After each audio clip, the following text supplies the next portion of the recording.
Hello, my dear friends. Today we come in the presence of Lord and we will be reading the Bible Old Testament, Book 7, Judges chapter 6. Gideon. The Israelites did evil in the eyes of the Lord, and for 7 years he gave them into the hands of the Midianites. Because the power of Midian was so oppressive, the Israelites prepared shelters for themselves in mountain clefts, caves, and strongholds. Whenever the Israelites planted their crops, the Midianites, Amalekites, and other eastern peoples invaded the country. They camped on the land and ruined the crops all the way to Gaza and did not spare a living thing for Israel, neither sheep nor cattle nor donkeys. They came up with their livestock and their tents like swarms of locusts. It was impossible to count them or their camels. They invaded the land to ravage it. Gideon so improvised the Israelites that they cried out to the Lord for help. When the Israelites cried out to the Lord because of Midian, he sent them a prophet who said, "This is what the Lord, the God of Israel, says. I brought you up out of Egypt, out of the land of slavery. I rescued you from the hand of the Egyptians, and I delivered you from the hand of all your oppressors. I drove them out before you and gave you their land. I said to you, I am the Lord your God. Do not worship the gods of the Amorites, in whose land you live, but you have not listened to me." The angel of the Lord came and sat down under the oak in Ophrah that belonged to Joash, the Abiezrite, where his son Gideon was threshing wheat in winepress to keep it from the Midianites. When the angel of the Lord appeared to Gideon, he said, "The Lord is with you, mighty warrior." "Pardon me, my Lord," Gideon replied, "but if the Lord is with us, why has all this happened to us? Were all his wonders that our ancestors told us about when they said, 'Did not the Lord bring us up out of Egypt?' But now the Lord has abandoned us and given us into the hand of Midian." The Lord turned to him and said, "Go in the strength you have and save Israel out of Midian's hand. Am I not sending you?" "Pardon me, my Lord," Gideon replied, "but how can I save Israel? My clan is the weakest in Manasseh, and I am the least in my family." The Lord answered, "I will be with you, and you will strike down all the Midianites, leaving none alive." Gideon replied, "If now I have found favor in your eyes, give me a sign that is really you talking to me. Please do not go away until I came back and bring my offering and set it before you." And the Lord said, "I will wait until your return." Gideon went inside, prepared a young goat, and from an ephah of flour he made bread without yeast, putting the meat in a basket and its broth in a pot. He brought them out and offered them to him under the oak. The angel of the God said to him, "Take the meat and the unleavened bread, place them on this rock, and pour out the broth." And Gideon did so. Then the angel of the Lord touched the meat and the unleavened bread with the tip of the staff that was in his hand.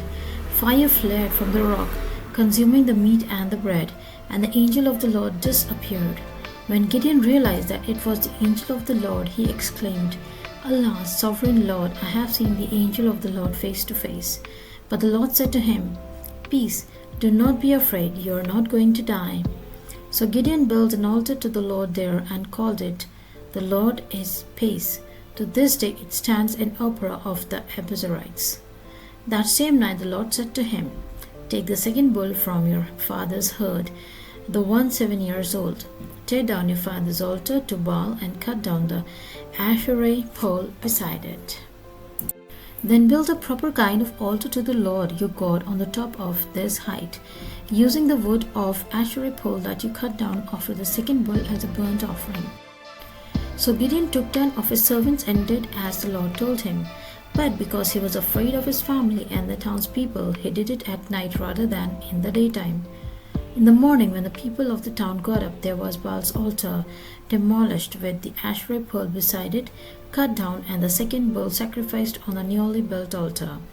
They asked each other, "Who did this?" When they carefully investigated, they were told, "Gideon, son of Joash, did it." The people of the town demanded of Joash, "Bring out your son, he must die, because he has broken down Baal's altar, cut down the Asherah pole beside it."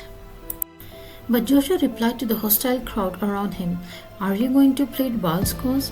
Are you trying to save him? Whoever fights for him shall be put to death by morning." If Baal really is a god, he can defend himself when someone breaks down his altar. So because Gideon broke down Baal's altar, they gave him the name Jerubbaal that day, saying, "Let Baal contend with him." Now all the Midianites, Amalekites, and other eastern people joined forces and crossed over the Jordan and camped in the valley of Jezreel. Then the Spirit of the Lord came on Gideon, and he blew a trumpet, summoning the Abiezrites to follow him. He sent messengers throughout Manasseh, calling them to arms, and also into Asher, Zebulun, and Naphtali, so that they too went up to meet them. Gideon said to God, "If you will save Israel by my hand, as you have promised, look, I will place a wool fleece on the threshing floor. If there is a dew only on the fleece and all the ground is dry, then I will know that you will save Israel by my hand, as you said." And that is what happened. Gideon rose early the next day. He squeezed the fleece and wrung out the dew, a bowl full of water. Then Gideon said to God, "Do not be angry with me. Let me make just one more request. Allow me one more test with the fleece, but this time make the fleece dry and let the ground be covered with dew." That night God did so. Only the fleece was dry. All the ground was covered with dew. So we have come to the end of the chapter. You may visit my channel, that is Bible Reading @Unity, to listen to the chapters of the Old Testament, books 1 to 6. Currently we are reading the book 7, that is Judges. You may like, share, subscribe, press the bell icon so that you may get notification of the next chapter that is uploaded. You may also comment to share your views. In the name of the Father, Son, and the Holy Spirit, God bless you all. Take care. Bye-bye.